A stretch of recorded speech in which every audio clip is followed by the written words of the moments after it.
उस व्यक्ति की बात दूसरी है जो पूरा ध्यान लगाकर सर्वोच्च प्रभु की संहिता का मनन करता है, जो प्राचीन काल के प्रज्ञा, साहित्य का और नबियों के उद्गारों का अध्ययन करता है। वह विख्यात पुरुषों की उक्तियों को सुरक्षित रखता और दृष्टांतों की गहराई तक पहुंचने का प्रयत्न करता है।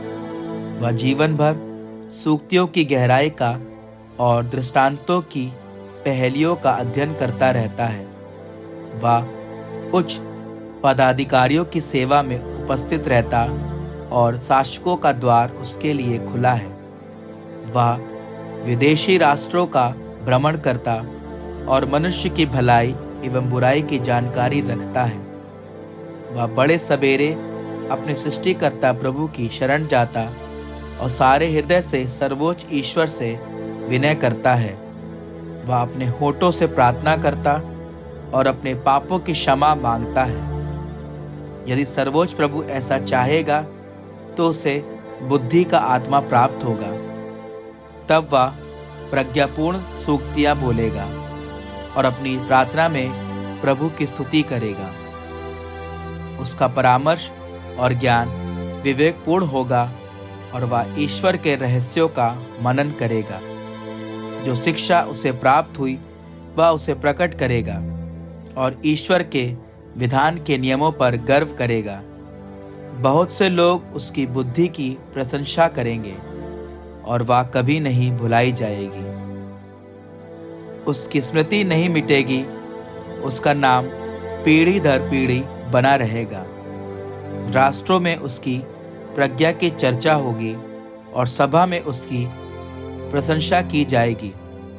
यदि वह बहुत दिनों तक जीवित रहेगा तो उसका नाम हजारों से महान होगा, और यदि उसकी मृत्यु हो जाएगी तो उसे कोई चिंता नहीं होगी।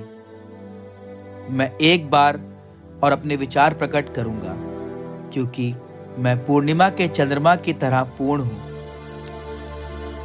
भक्त पुत्रों, मेरी बात सुनो और उस गुलाब की तरफ बढ़ो जो जल स्रोत के निकट लगाया गया है। लोबान की तरह सुगंध बिखेरो, सोसन की तरह खिलो, ऊंचे स्वर में भजन सुनाओ और प्रभु के सभी कार्यों के कारण उसकी स्तुति करो। उसके नाम की महिमा घोषित करो, उसका स्तुति गान करो, गीत गाते और सितार बजाते हुए इन शब्दों में उसकी स्तुति करो। प्रभु के सभी कार्य उत्तम हैं और उसके सभी आदेश अपने समय पर पूर्ण होते हैं।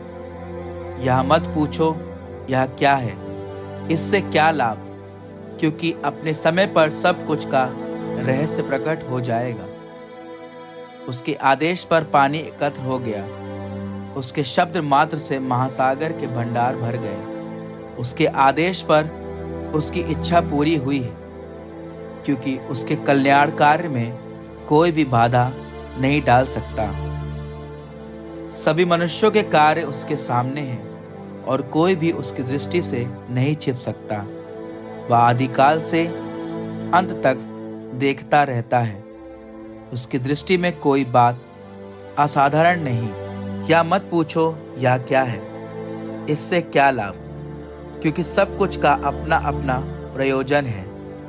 उसका आशीर्वाद उमड़ती नदी के सदृश है, जो सूखी भूमि को प्रलय की तरह सींचती है।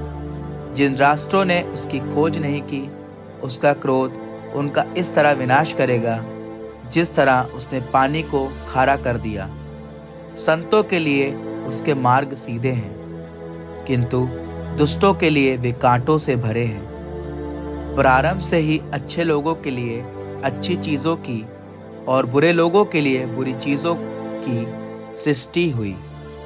मनुष्यों के जीवन के लिए यह अत्यावश्यक है: पानी, आग, लोहा, नमक, गेहूं का मैदा, दूध, मधु, दाखरस, तेल और वस्त्र। यह सब भक्तों के लिए कल्याणकारी है, किंतु पापियों के लिए अहितकर होता है। दंड देने के लिए आंधियों की सृष्टि हुई। प्रभु का कोप उनका संकट 2 गुना कर देता है। समय आने पर वे विनाश लीला रचती और अपने सृष्टिकर्ता का क्रोध शांत करती है। आग, ओले, अकाल और मृत्यु इनकी सृष्टि दंड के लिए ही हुई है। जंगली जानवरों के लिए दांत, बिच्छू, सांप और प्रतिशोधी तलवार जो दुष्टों का विनाश करती है, ये सब सहर्ष उसकी आज्ञा मानते हैं। इनकी उस समय के लिए सृष्टि की गई है जब इनकी जरूरत पड़ेगी। समय आने पर ये उसकी आज्ञा का उल्लंघन नहीं करेंगे।